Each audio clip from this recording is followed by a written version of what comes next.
నా వెనక నిల్చున్న వ్యక్తి అయితే మన సబ్స్క్రైబరే. ఆయన వెహికల్ తీసుకొని మన వర్క్షాప్కి అయితే వచ్చిర్రు. సో ఈయన వెహికల్కి ప్రాబ్లం ఏమున్నదని చెప్పిర్రంటే బ్రేక్ అనేది కరెక్ట్ రావడం లేదని చెప్పేసి అన్నారు.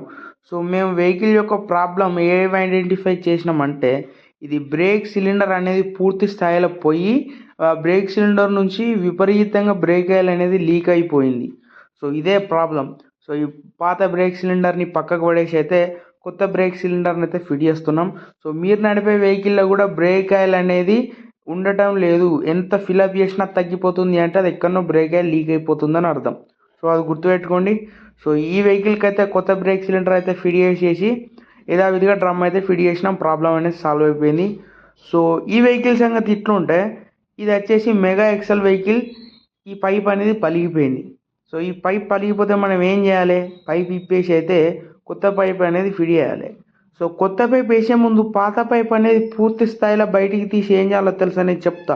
పాత పైప్ అనేది పూర్తి స్థాయిలో బయటికి తీసి ఈ పాత పైపుని తీసి ఇట్లా ఇసిరేసేయాలి. సో అట్లా ఇసిరేసిన తర్వాత కొత్త పైపుని తీసుకొని వెహికల్కి అయితే ఫిట్ చేయాలి. ఈ పైప్ పలిగిపోతే వెహికల్ పికప్ అనేది ఉండదు, గుర్తుపెట్టుకోండి. సో ఇది వచ్చేసి ఎక్సెల్ బేరింగ్ అనేది ఎట్లా పోయిందో మీరు ఇప్పుడు చూస్తున్నారు. ఇది బయటికి అట్టిగా డ్రమ్తో సహా ఎక్సెల్ అనేది బయటికి వచ్చేసింది. ఈ ఈ వెహికల్లో డ్రైవర్తో పాటు ఇద్దరు పిల్లలు అయితే ఉన్నారు. దేవుని దయ వల్ల ఎవరికైతే ఏం కాలేదు.